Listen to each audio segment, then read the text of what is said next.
Okay, so thank you all so much for being here.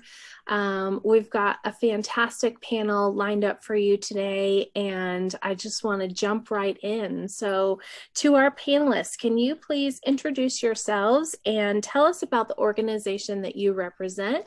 And I'm just going to start by calling on somebody. The first in my top left-hand screen is Jeff Merritt. So, Jeff, you want to kick us off?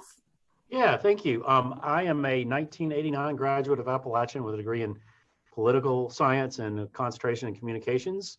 Got my master's degree some years later at NC State. And right now I'm the executive director of the Centennial Authority, which owns and operates the PNC Arena in Raleigh, North Carolina, in cooperation with Carolina Hurricanes and NC State. Great, thank you. Jason, you want to go next? Sure. My name is Jason Schick. I'm originally from Atlanta. Went to school at Columbia, South Carolina, where I did my undergrad and graduate degree. So go Cox over here. I work for Learfield IMG College, which is basically a media rights company. We come in and basically buy the sponsorship rights from individual schools, and then we handle all the advertising, sponsorship sales, and all that kind of good stuff. So I'm local. I work at App State Sports Properties. So anything you see at Kid Brewer, whether it's on the field, advertising wise, or signage or anything, that's all us basically. Great, thank you, Jason. Meredith. Hey everyone, hope you're doing well. I hope you can see my smile through the mask. But during the day, I work for Ryan Seacrest Studios. So I run a radio and TV station for pediatric patients in Charlotte, North Carolina at Levine Children's. And also I'd love to know some of you all as well. If you want to put in the chat what your dream.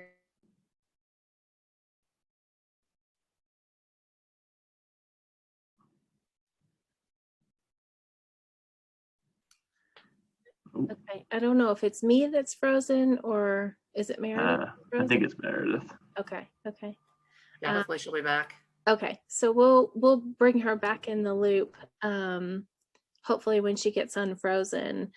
And do you see Tyler not here yet, Deanne, or am I missing him? Okay. Not yet. I don't see him. Okay, great. So let's just launch into our first question. And for panelists, can you share what your career path looked like and how you got to where you are? And whoever wants to start, go ahead and jump in. Sure, I can lead off. So I started kind of getting into sports back when I was a sophomore, junior in college. Kind of had a feeling that's what I wanted to do. I'm a big basketball guy personally. So I kind of got in as a manager with the men's basketball team in South Carolina. And so I did that for a couple of years, worked under Frank Martin, which was awesome, learned great organization, time management skills. I was the co-head manager my senior year, so I was kind of in charge of a group of other managers. But after my senior year of college, I kind of didn't know what I wanted to do. I was didn't really want to coach, and which is what Coach Martin advised me was to kind of look in some other areas and not to do stuff with the basketball team. So after kind of meeting with a couple different areas like the Gamecock Club, ticketing, and eventually I met with Liz McMillan, who works with Gamecock Sports Properties, also part of Learfield IMG College.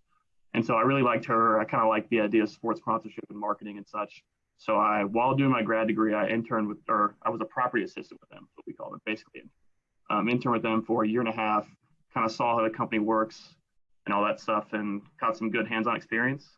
And then from there, they were really helpful with me applying within the company, trying to get a job as my current job as partnership services coordinator, which is kind of like our entry-level job. I basically handle all the fulfillment, work very closely with our partners, getting graphics, radio stuff, and just making sure we fulfill their contracts to the fullest extent. And so I kind of ended up here with Justin and crew up at App State, and I've been here basically a year. I think my year anniversary was yesterday, which is pretty awesome, and it's been great since. Great, thank you, Jason. And I'm going to ask Tyler to jump in because he's joined us now. And Tyler, if you could just introduce yourself and tell us a little about the organization that you're with, and then what your career path looked like. How did you get there? Okay, yes. Well, good afternoon, everyone, and I want to thank you so much for inviting me here to be a part of this panel. I really appreciate it. It's certainly an honor. My name is Tyler Harden. I'm a reporter for Fox 8 WGHP in Greensboro, North Carolina, about 2 hours from Boone. I want to welcome you all to my office. This is my car, and this is where I do a lot of my work out in the field. And so essentially what I do is I go out every day, connect with folks, talk to people, interview them, and basically take an idea and turn it into a story for our newscast, which starts at 4 o'clock. Here at Fox 8, we produce a lot of news. We produce 11 hours of news starting at 4:30 in the morning, going until 10 o'clock. Then we have a 12 o'clock show going into 1 o'clock, and then a 4:30 or a 4 o'clock show going to 7 o'clock. So we have a lot of news all throughout the day, and we are really focused on the local stories, the stories that matter to the people in the community, our neighbors. And my journey from Appalachian State, I studied electronic media broadcasting, graduated there, so go App, love Appalachian. I was able to really start my career, launch my career in Eastern North Carolina. I worked for WCTI News Channel 12 down there, covering Greenville, North Carolina, to Jacksonville, over to New Bern. So that area, if you've been out to the coast, you probably have seen News Channel 12 out there. And then spent 2 years there learning and growing. It was a beautiful community out there, but I was ready to go to a bigger community and go back home. So I'm from Greensboro, North Carolina. Now I'm working here in Greensboro, North Carolina for Fox 8 here. I've been here for about 4 months now, really enjoyed it, learning so much. And I like to say in this industry, there's never a dull moment because you never know what story you're going to cover next. So I'm excited to be a part of the panel, and thank you again so much for having me on. Great, thank you. And Meredith, happy to see that you got back on. Do you want to go ahead and finish up what you started on the first question and then kind of launch into the second question about what your career path looked like and how you got to doing what you're doing right now? Sure. I'll have to say I never thought I'd be working in a children's hospital because my background is broadcast journalism. So I worked for CNN, CBS, and Fox 5 in Atlanta, but wanted to do something that was so beyond me and be able to uplift these kids through radio, TV, and entertainment. And then also we interview celebrities all the time over Zoom, which is really, really neat. We just had Justin Bieber and Louis Fonsi and Lester Holt. So the kids are able to ask them questions, and it's just really neat for them because they're stuck in their rooms all day. But so my path, like I said, it was broadcast journalism. And then I was noticing that my website, meredithdean.com, and my digital brand, so my Instagram, was helping me get all these dream jobs because people felt like they were already meeting me without meeting me in person. But that digital presence was so important in that brand. So I started helping other people do that. So the anchor of our show, Inside Edition, that I worked at in CBS, Deborah Norville, built her website, built the co-anchor's website, and it started building into a business. So I've built over 300 websites for anchors, journalists, models, bachelor contestants, and that's where the Dean's List came from. And we've created a community from there. And I also do social media advertising as well. That's wonderful. Thank you, Meredith. And Jeff, how about you? Well, I'm a classic example of your heart's telling you one thing, but maybe your pocketbook's telling you something else. So I knew when I was in college that I loved sports and entertainment. And I looked back at all this. I mean, I didn't miss football or basketball games. I'd travel to different places. I go to every concert that there was, even if it was somebody I wasn't all that wild about. But my heart was my wallet was telling me there's probably not a job for that, and Appalachian really didn't have a major for that. So I guess I'm stuck. So a couple years into my career, I was fortunate enough to be around a former athletic director at UNC, a guy named Bill Kobe, and told Bill of my passion versus reality. And he hooked me up with a guy named Homer Rice. Homer was the athletic director at Georgia Tech back in the day. Actually won a national championship in football with Georgia Tech in 1991. So he was at the top of, this was about 91 or 92. And essentially what I found out is that it's not too late to get into sports entertainment, but I was going to have to take the very long way. And by that was to keep moving in your field that you've got a degree in or that you're actually employed in. And at about that time, I was segueing from the governor of North Carolina's press office into a PR firm out of Winston-Salem. It no longer exists. But what his advice to me was to surround yourself with people that are in that business, volunteer for organizations, volunteer. I did work with the Greater Greensboro Open, the Southern Conference basketball tournament, which at that point was in Greensboro, and Appalachian was a piece of that. And so slowly began to build kind of a resume of people that I knew in the business. I ended up being the media chairman for the Jimmy V Celebrity Golf Classic here in Raleigh for about 7 or 8 years.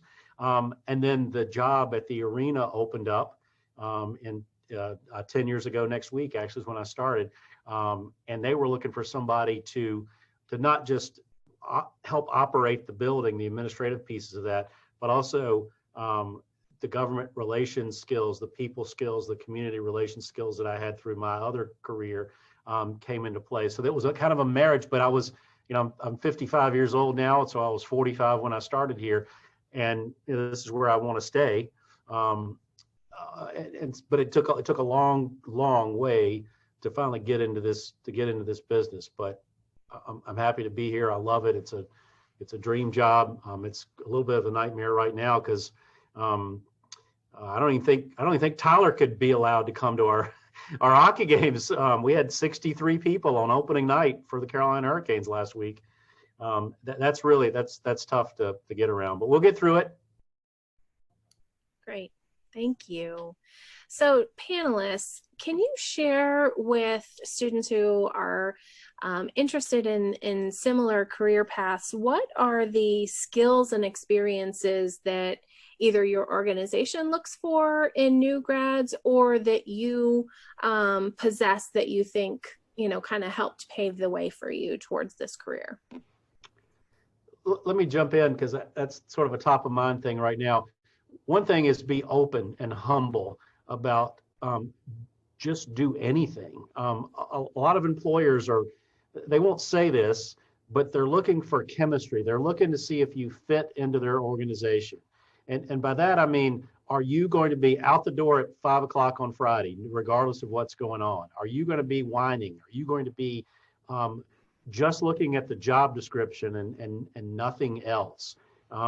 So the skills that employers are looking for, particularly in this business, and I know my colleagues on the panel can add to this, is are you coming into it with a bit of humility? If you're there to hang out with athletes or stars, I got news for you. You're not going to make it very long in this business. But if you're there to do the best job you can, to be the person that's the go-to person, that'll learn new skills, it's open to critique. That's another thing you better be kind of thick-skinned about is let somebody tell you what you can improve on. And you'll know after 5 or 10 years the advice that you want to take and the advice you want to kick out, because there's some people that will attempt to give you advice that you should run away from, or at least do the opposite. But you'll get that sense after time. But really be open to being that go-to person, and not just there for the glory. Because I can tell you right now, glory is short-lived, and it's also not in abundance. It's fun to hang out with some of these athletes. The National Hockey League's full of really nice people. Live Nation, AEG, some of these companies that come in here have got, the biggest celebrities in the world, frankly. But I don't meet a whole lot of them, and I don't try to get autographs and pictures. I'm here to make sure that event goes off without a hitch. And I'll do anything. I've cleaned vomit off the floor. I've taken little kids that have got lost back to the lost and found. And I've alerted security when we've had a device in the building that shouldn't have been here. So if you're not willing to do that, then you're not going to make it very far. I fully echo that, Jeff, especially humility and the chemistry part too for a company and organization. For my interns, I always tell them, I can teach you how to use all this equipment on the job, but I can't teach you how to be a good person. So making sure you have that emotional intelligence when you're coming into any situation, and you have to be flexible. Things are never going to go as planned. As great as your wonderful plan is, you've put out every bullet point, you've crossed every T, dotted every I, something is going to go wrong. Are you quick on your feet? Are you going to learn how to find that solution and that issue in the moment right there? And like Jeff said, are you going to be the one to go clean up the vomit on the floor? Don't wait. You're going to be the one to go do it. That's the kind of person that's going to have a job for a long time in a company. So not being afraid to pick up the trash, or just being that helping hand for any task that's in front of you. Yeah, I got a couple things. Just to play off what Meredith and Jeff said, definitely just being available, being open, more so when I was trying to get my foot in the door. Anything that either the coaching staff or the basketball team needed done, or Gamecock Sports Properties, they had a job to do, I was like, I'm there, bang, let me do it. Give me any opportunity that I can show myself that I have the work ethic, basically. And then specifically for my position, definitely we look, organization is key. I work with probably close to 100 clients, and just making sure nothing slips through the cracks, having my ducks in a row is absolutely key. I can't be unorganized, basically. And then second thing is being personable. Being able to build relationship building with our clients is very important. Obviously, they like you, they work better with you, and they want to work with you. So I think just being personable and being able to build closer relationships with either anyone in your who you're working with or outside your workplace is key. Yeah, and just to jump off from Jason, what you said, and also the other panelist, is being open to feedback. And I think a lot of that comes with this industry. I mean, I get feedback every day. I actually was on a call earlier today with my assistant news director giving me feedback, 45 minutes actually worth of feedback, but it was a conversation and it's a way to build trust. And I think when you have trust with your superiors and you get feedback, it only helps you. And for me, if I go back and look at my first live shot, I would probably cringe. So the feedback that I've been given by my assistant news director, by my news directors, by fellow reporters, by anchors has really helped me come a long way in not only my live presence, but also how I tell a story and make sure that story is compelling and make sure that it's accurate. So that's one of the big key things, especially if you want to go to a field like journalism or broadcast journalism, because you're always going to be getting feedback. And that's one of the things that I was looking for in employers, was being sure that that was something that they prided themselves of, is giving that feedback. Another thing is hard work. You know, it takes a lot of work to make, a minute and 30 seconds of television, if that's where you're thinking about going. I spend all day doing interviews, getting video, writing, editing, to just have that 1 minute and 30 seconds. But that 1 minute and 30 seconds is so powerful, and being able to share with your community what's happening, to keep them informed, to keep them safe. That's always our goal. And so be willing to work hard, work long hours, work night side, work holidays. I mean, for my first 2 years in this job, I worked Thanksgiving, Christmas, and New Year's. And guess what? I was okay with it because it's what I love to do. And when you're passionate, that's something where you're always going to be willing to kind of make those sacrifices for the job that you love. That's great. Also, shout out to each of you for being here. You're investing in yourselves, and you're adding to your social capital by meeting these panelists today. So with Jeff, with Jason, with Tyler, they're all here for you right now. They're taking time out of their schedule, and you being here shows that you're investing there. So make sure that you're reaching out to us. We want to help you, especially Jeff. I mean, he's an App State alum, so he's definitely going to be helping out his fellow alumni there. So whatever you all need, we're here for. But thank you for also being here and being so attentive. Thanks, Meredith. And so next question is, how would you all recommend that a student highlight the work that they've done outside of their resume? What are some ways that they can, kind of show potential employers what they've done and what their skills and opportunities are? I'll jump in. That's hard to do, obviously, because you want to get in front of an employer to have that sort of narrative discussion with them, particularly if you've got that passion in your soul, that's going to come out. You can't fake sincerity. But I'd say, sort of going back to something I said at the beginning, try to associate yourself, try to be in the same room as many times as possible with movers and shakers and with people that would want to get to know you. It used to be that a lot of jobs were filled in the newspaper with want ads, then that went to more Indeed and LinkedIn and things like that. And those are all important tools you ought to employ. But I'm here to tell you that most jobs are filled by, Jason needs to hire somebody. And so he calls Meredith and says, hey, I'm looking for somebody to do this, that, or the other. Do you know of anybody? And so networks are vital. So if you're that person who is, put yourself out there as many times as you can.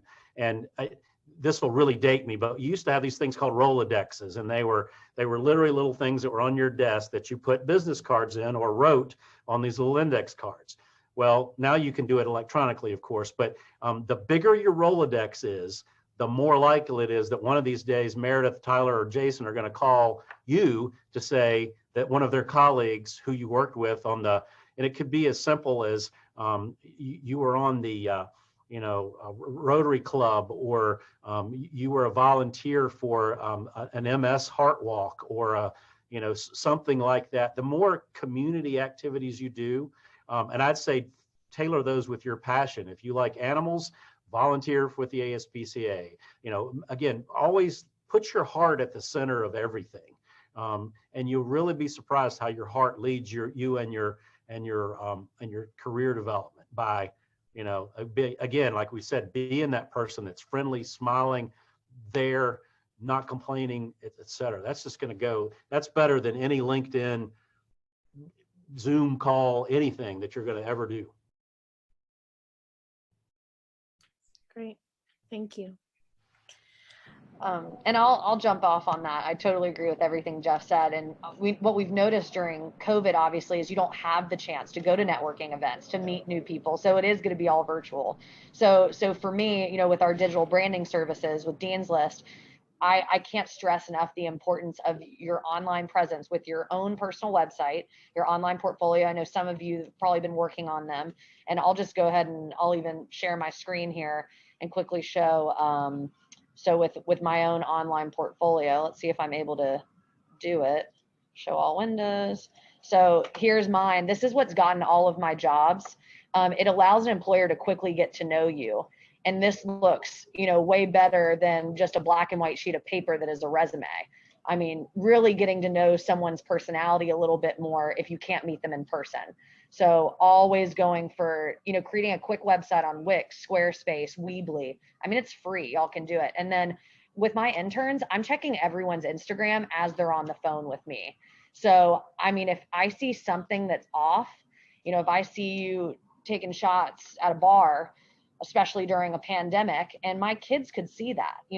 I have children at a hospital, and they're looking you up as well. So you have to, put your best foot forward and represent that company well, whether you're in the office or whether you're outside of the office. So that online presence is really important. And Meredith, if I could jump in, just because you have it hidden or secure or however Amen. you can still find out. Yes. So be very careful. And just to echo Meredith, what your comments and Jeff's comments as well, is that's the marketplace. That's where a lot of you're reaching out to employers is through online, through websites. I have my own website for myself where I show my demo reel. And if you're going into, if you want to be a TV reporter, if you want to be a radio host or something like that, that's where you're going to showcase your product, what you can do, how you stand out. And, if you haven't started kind of developing that and building that base, I would definitely urge you to start doing that now. And that can be just even going out and creating your own stories there in Boone and covering stories that are happening there. I know the snow's out today, so there's an opportunity to go out and kind of use your phone, and you can even put together your own stories and start kind of building your resume reel there.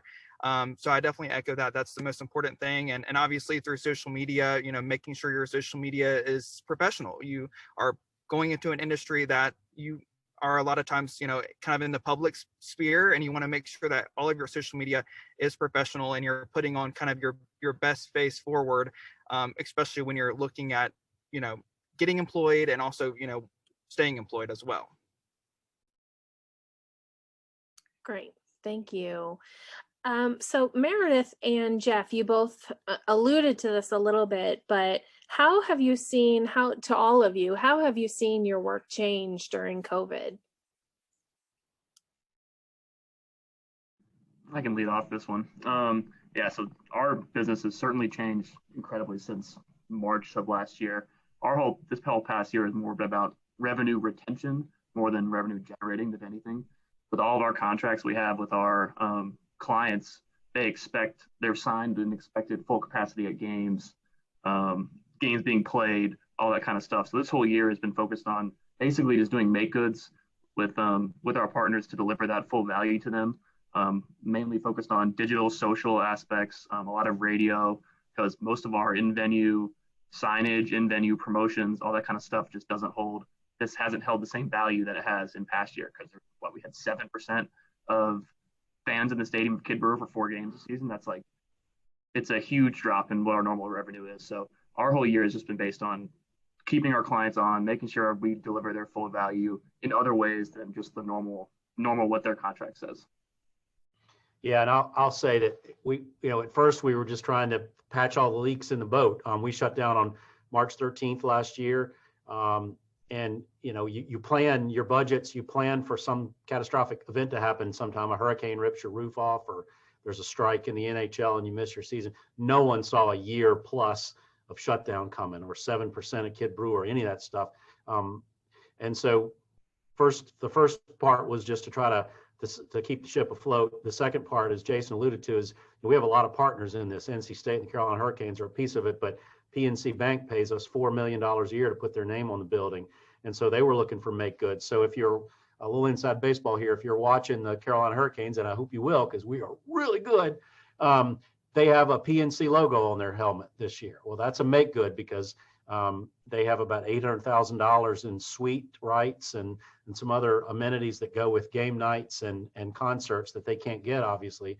And so the team talked to them, and they were good partners. They had built a relationship. You're going to hear that relationship building is not just for getting a job. It's for keeping clients happy and sponsors happy. They built a lot of trust with PNC. And so they said, hey, we know you're out. Instead of writing you a check or not getting $800,000 from you, what if we put your name on our helmet, and you've got 56 games and maybe some playoffs to have your name out there? And they agreed to that. And so to Jason's point, you had to be really creative.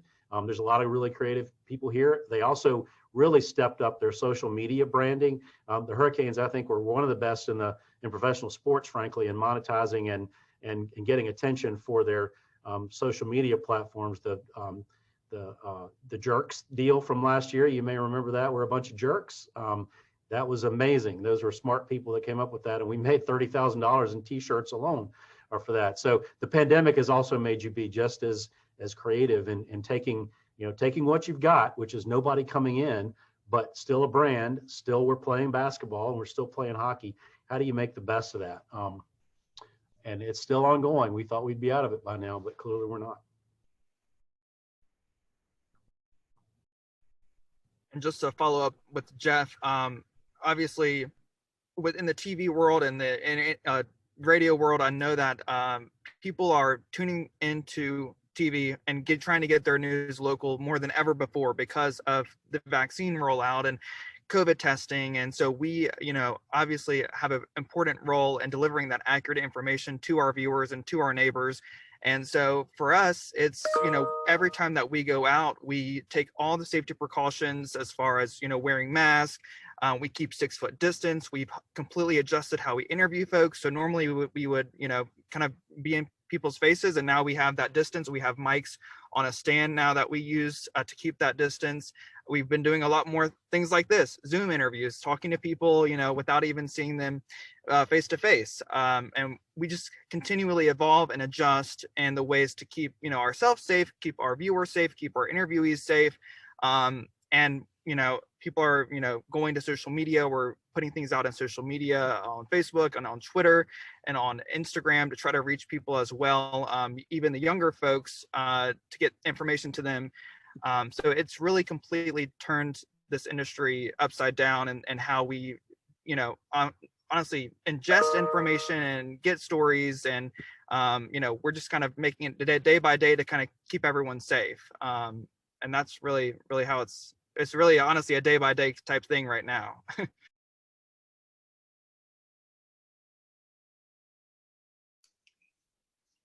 Okay, so panelists, can you kind of look back on your experiences in college and put yourself in the shoes of our students, and maybe share an experience that you had in college that you felt prepared you well to work in your company?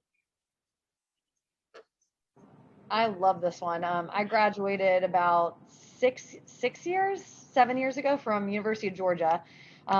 Loved my experience, and there were so many good opportunities from the Grady College of Journalism. And one night they invited a ton of people from CNN, from the CNN Journalism Fellowship Program, on a Friday night is when a lot of people had sorority date nights or some kind of organization function. And I decided I was going to go to this symposium instead.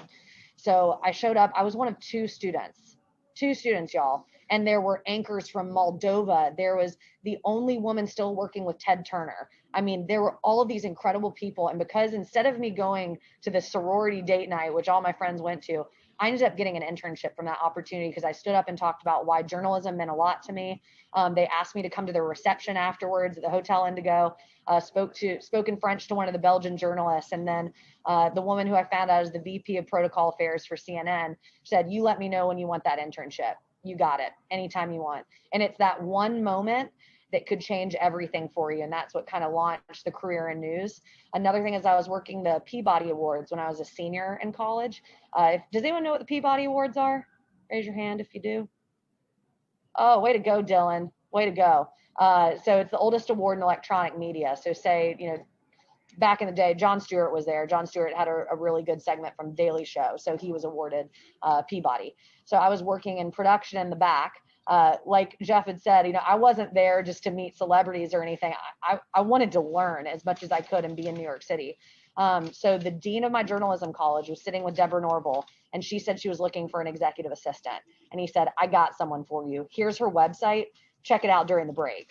And then 2 hours later, after I'd heard from her, and we just had a phone conversation. She didn't even meet me in person, went through my social media and went through my website. And then I ended up moving to New York City. So it's you putting yourself out there and just constantly looking for ways to volunteer your time. So make sure you go to every event possible. And like I said, you're investing in yourself today by being on this panel. We might know someone for you, any of us. Even if we don't have jobs, we might know someone that does. So stick with that social capital there. Just to play off Meredith a little bit with the networking thing, don't be afraid to reach out. Even obviously us on panel, more than willing to help in any way possible. But even if you've never met them before, don't be afraid to shoot them a LinkedIn DM, email, whatever. The worst they can say is no. Like, just ask for some advice, ask us how they got to where they are today. Like, more than likely they'll be more than willing to share their experience with you, kind of like we're doing today. And then specifically with my company, for sure, interning with our property at South Carolina helped me a lot. I was just able to shadow the coordinator who was there at the time and just kind of try and be her right-hand man with anything she needed done. That helped me learn a lot about our company in general. And then just the networking piece after I graduated, just trying to go out and meet people from different areas, whether it's Gamecock Club or broadcasting or sponsorship. Like, again, don't be afraid to network. Like, people are willing to help. Yeah, I'd say my turning point, Friday night deal, like Meredith said, was I walked into WASU my first week of my freshman year and said, how can I get on the air? What can I do? And they told me politely, well, there's an orientation session in a couple of weeks. Go to that.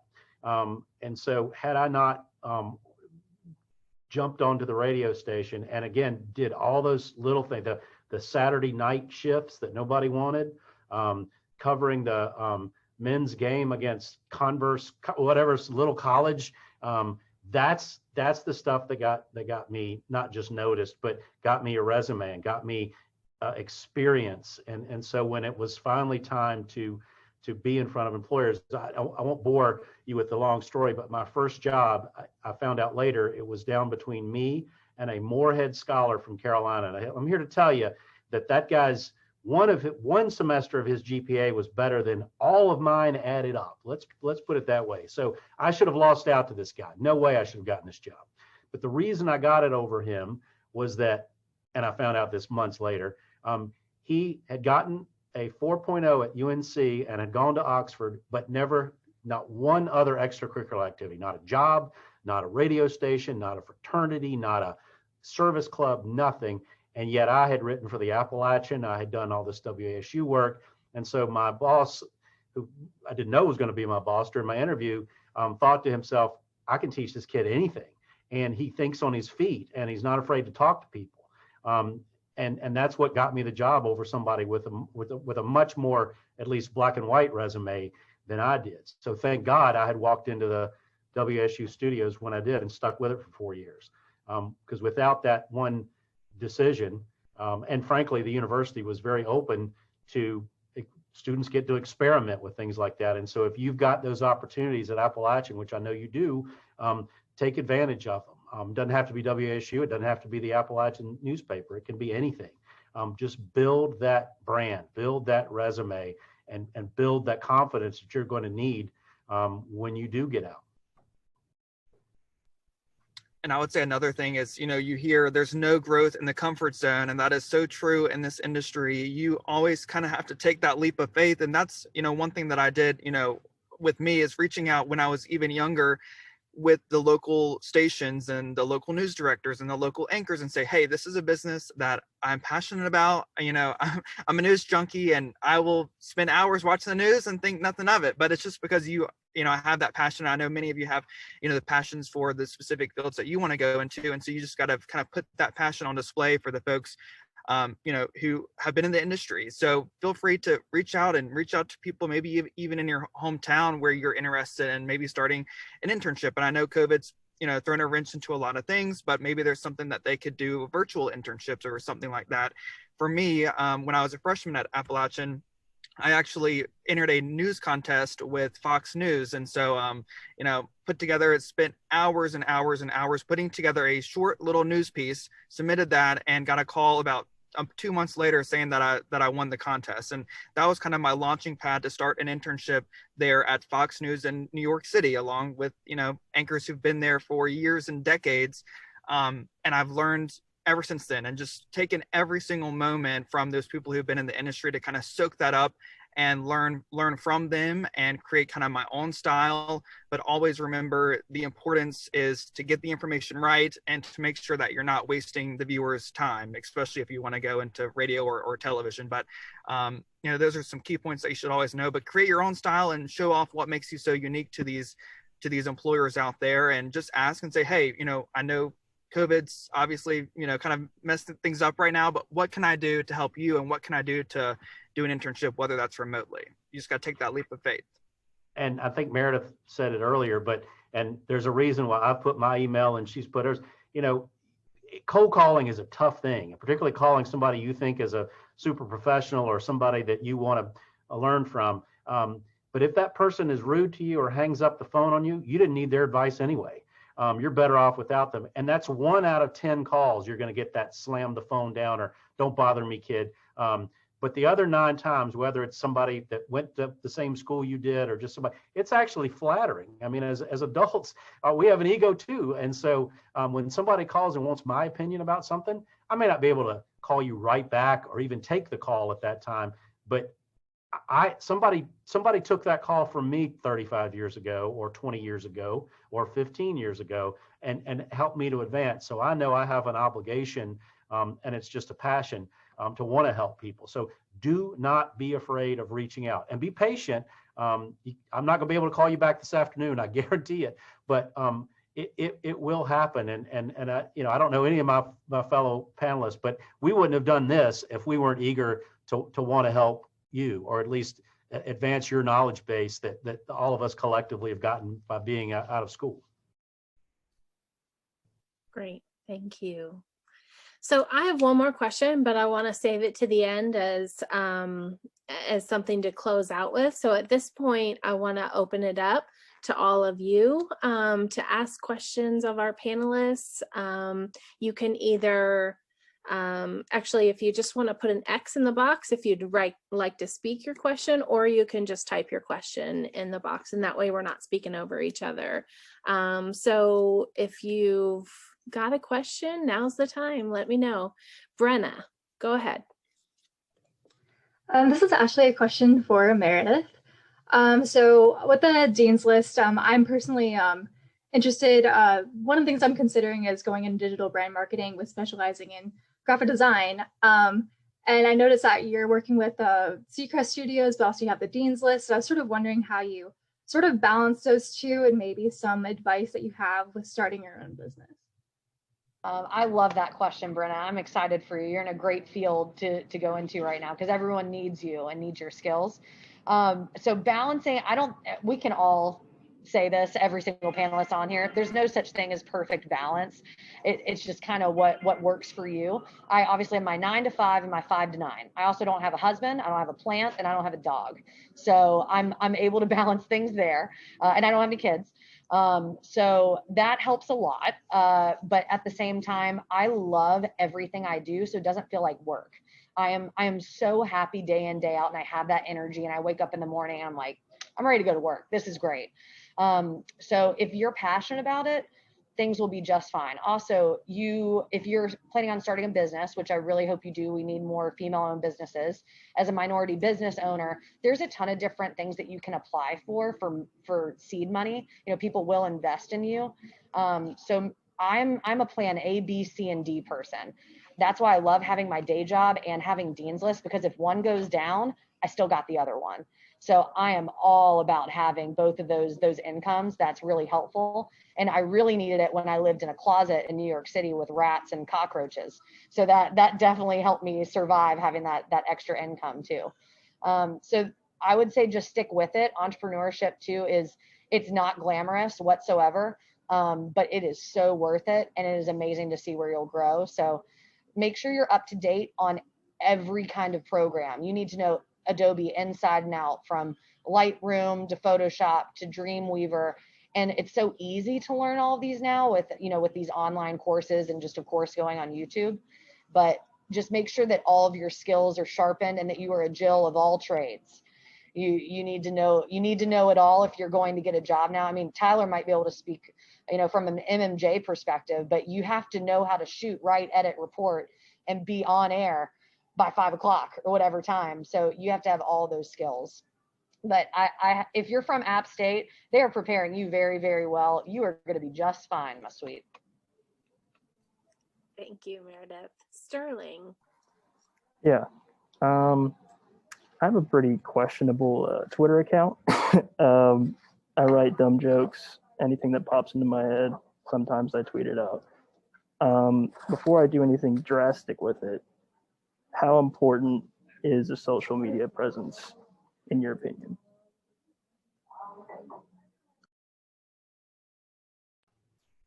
I'm going to defer that question to my younger colleagues, but I can tell you that there's First Amendment right to freedom of speech, and you can say and do anything you want to, but there's a price to be paid for that, frankly, because I don't have to. I haven't read your Twitter account, and I'm mine sometimes is the epitome of stupidity, but got to be very careful. You are building a brand for yourself, and it is not unfair for an employer to look at what you have put out there about yourself and make a judgment, and that's harsh. And there's laws to protect that, but I dare you to sue an employer because they didn't hire you for your, because they won't say I looked at your Twitter and I didn't like it, but that's maybe what they did. There are plenty of people who don't know that they didn't get hired because I looked at their Instagram, Twitter, Facebook, or whatever, and went, I don't have to agree with them politically. That's not the point. But somebody said earlier, they had pictures of themselves doing shots during a pandemic with no mask. And I've got a mask mandate here that is enforceable by turning you right around and sending you home if you don't wear a mask. I've made a judgment, right or wrong. I've made a judgment and I've moved on. Well said, Jeff. Well said. I'm going to give you one situation that a client came to me with. She was working at a station that I won't mention, is in the South. And she had announced that she just had a recent promotion from a reporter to an anchor. In the caption of her new Facebook profile picture to announce she got the job, she said, I'm so excited to be promoted to X station, but don't worry, I'll still be reporting on hood rat stuff with my friends. Has anyone seen that viral video that is hilarious with the little kid that goes, I do hood rat stuff with my friends? Maybe y'all haven't seen it, but she's a very funny person. She is not racist whatsoever. She is very, very open-minded and supportive of all people. She had several civil rights groups come after her saying she was unbelievably racist. She lost her job the next day. She will not work in news again. That was all the best intentions. She's just a sarcastic, funny person. She lost her job. So I would just really think about what you're putting out.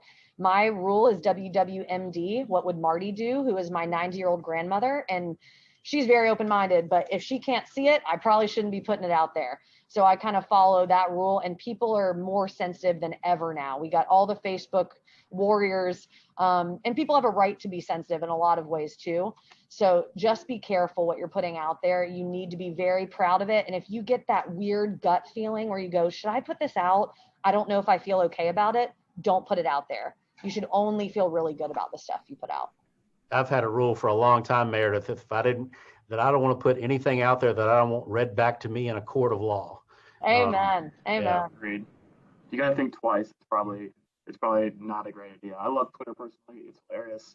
Jokes are great, but certainly be careful. And just to echo what all the other panelists have said is my motto is, if I wouldn't say it to my boss, then I probably shouldn't put it on social media.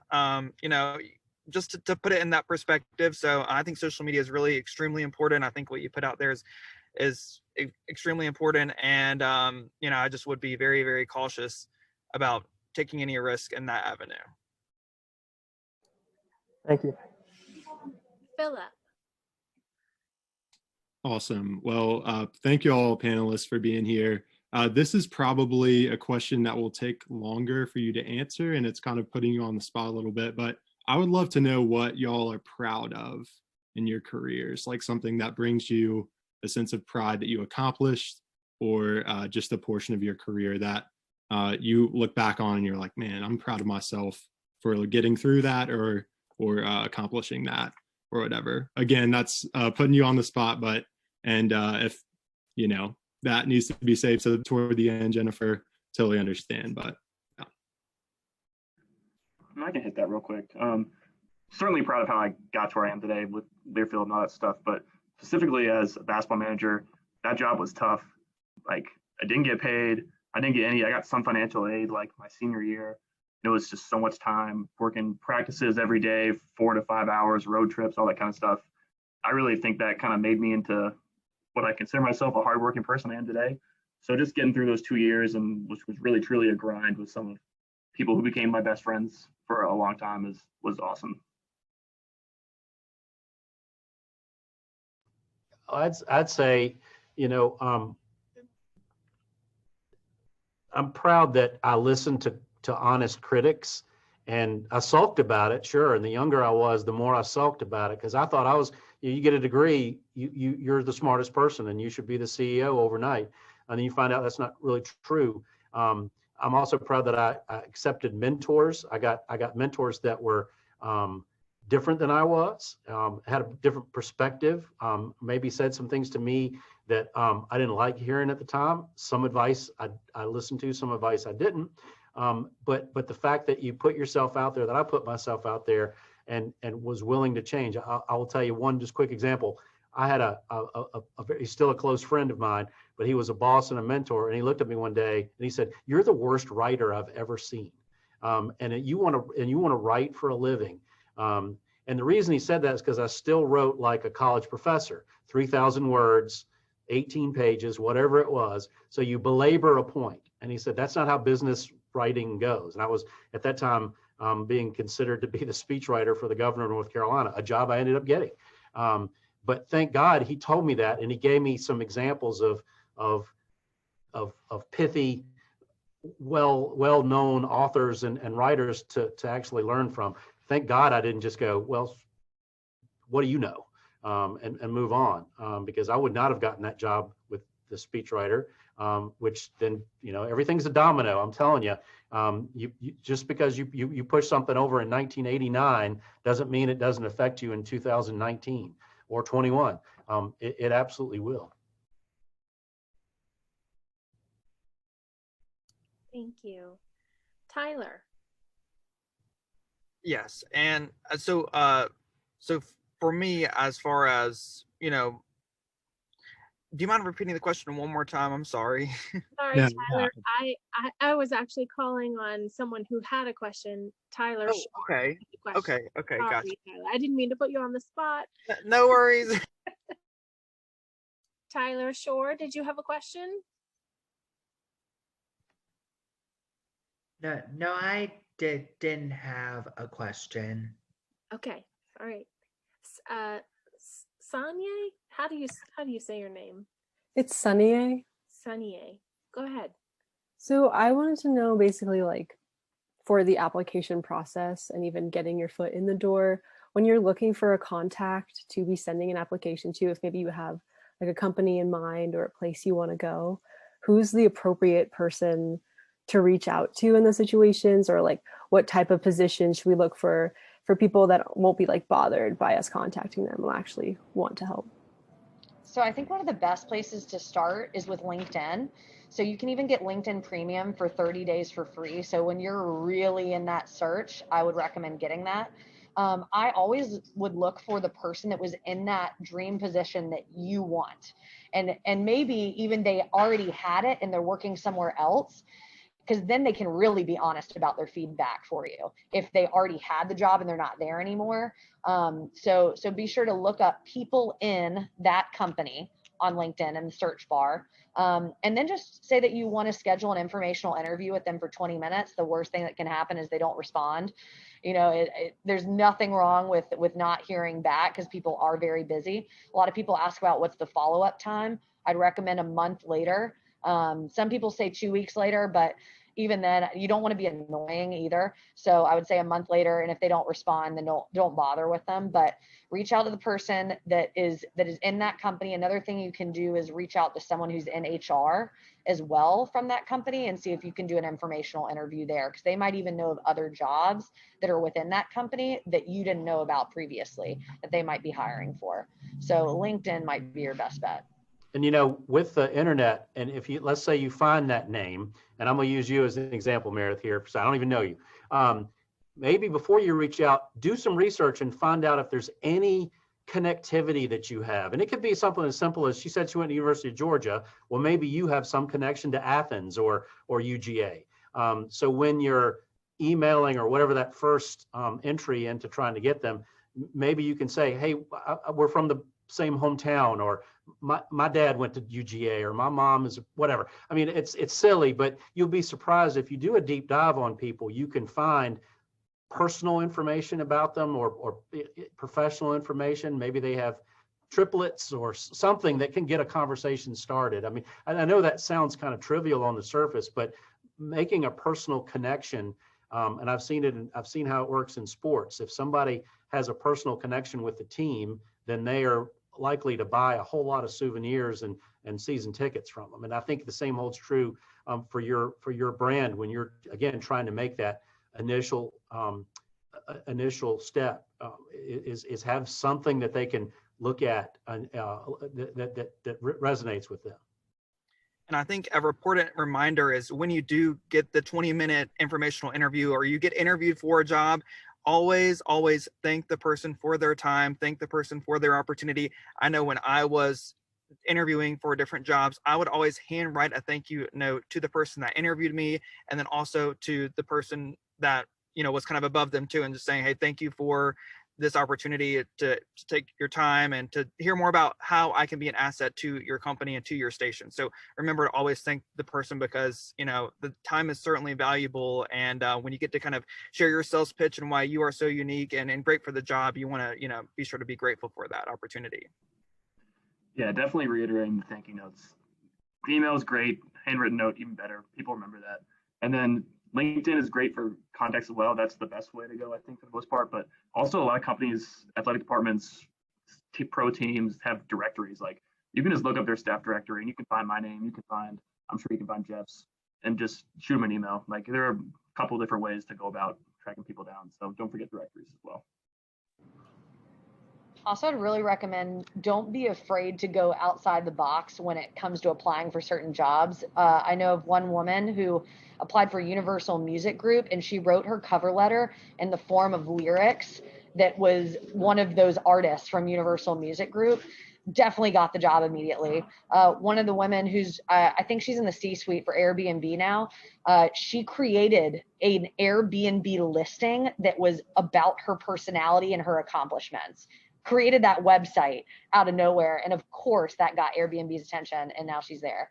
So just remember that there's so many different ways to stand out, and there's so many people applying to the same job. So you have to do things that stand out.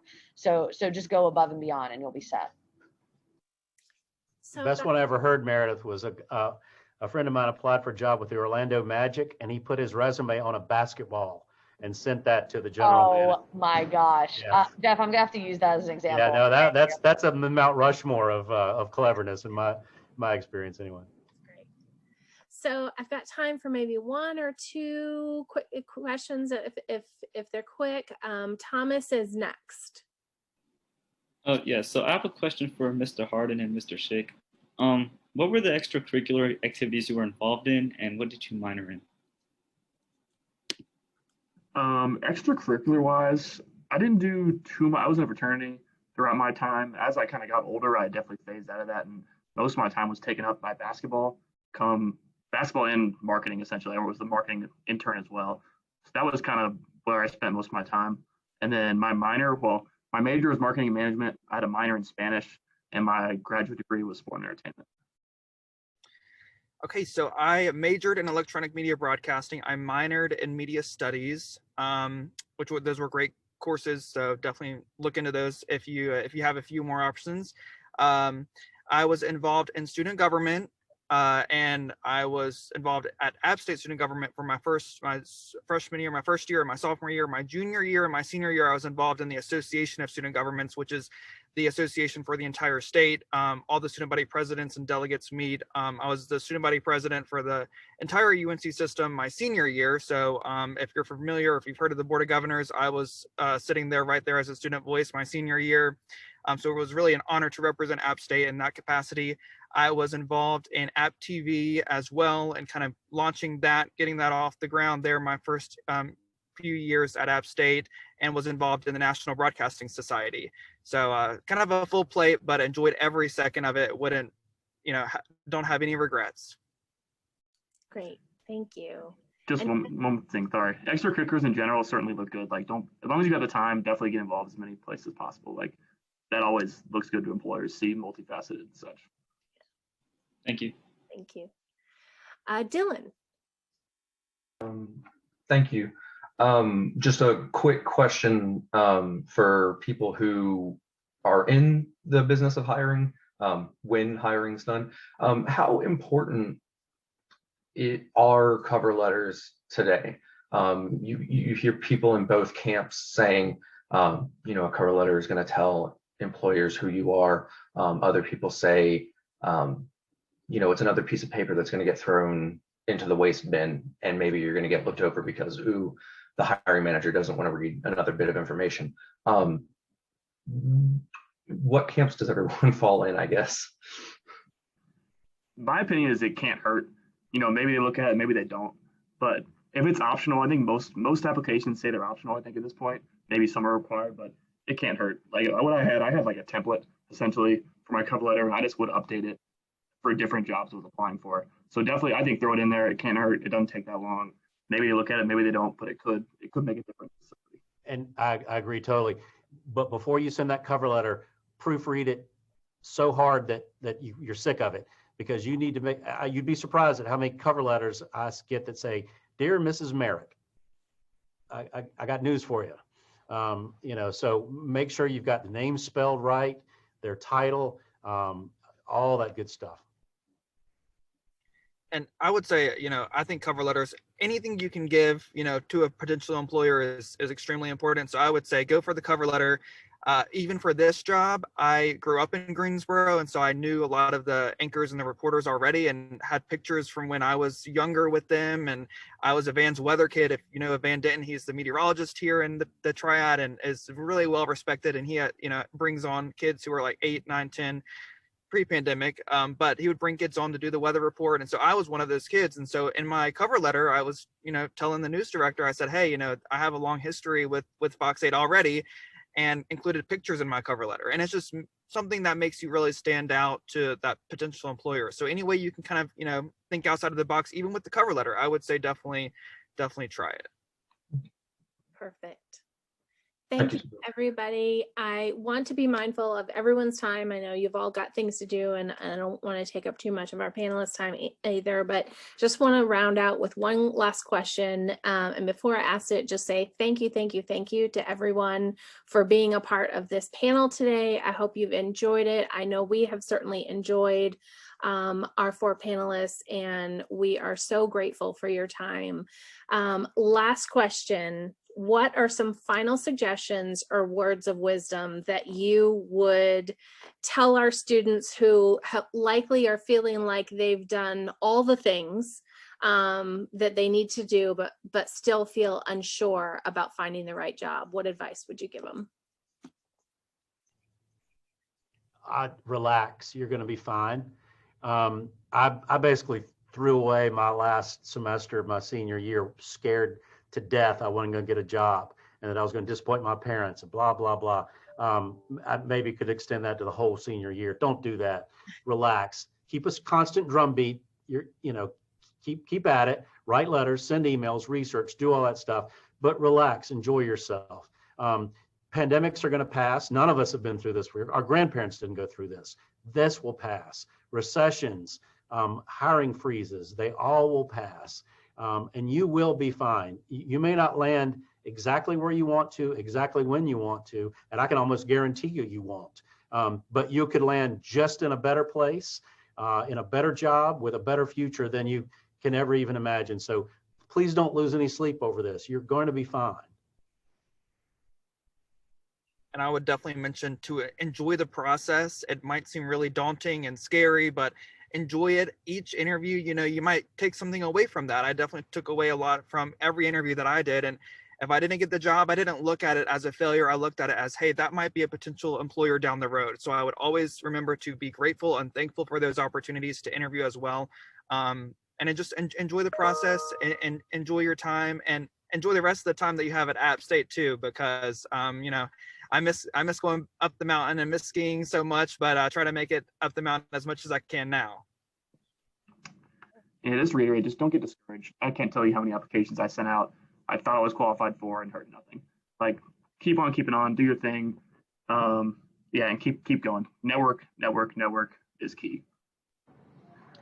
I echo everything that they've said, and college is not the best 4 years of your life. How many of you have heard that college is the best 4 years of your life? It's not. It's going to keep getting better. The independence that you will end up having is unlike any other. Treat people the way that they should be treated, and you will be just fine. Because someone who's in your class, you might be working for them one day. Treat everyone with respect. You have no idea what people's story is and what they've gone through. So just do what you can to be kind. This world needs so much more kindness. So just do what you can to be kind. Also, I'd like to shout out Philip, who's on this call. I had spoken in your class. You did one of the most impressive things I've ever seen. You sent me a video over Instagram thanking me for speaking. That was one of the coolest things I've ever seen someone do. And I mean, I was beyond impressed. So shout out to you. And I wasn't surprised to see you on this too, because you're really investing in yourself. And I think you're going to be just fine in your career. Thank you, everyone. That's great advice. I want to give a final shout out. If you enjoyed this panel, but you still feel like you need some more information, there's more learning to do, our own Deanne Smith is giving a career meetup this evening called Oh, the Places You'll Go with Any Major. So please feel free to join her for that. We also have a career fair tomorrow, which is our leadership development and management trainee career fair. So most of those companies are hiring for any major and have lots of opportunities. So we hope that you'll join us for that. Either if you're looking for a job or want the experience or want to talk to employers, work on your networking. There's so many reasons why it's a great opportunity for you to participate. So thank you all for being here and have a great day. And let's give a round of applause or cheer to our panelists. Thank you so much.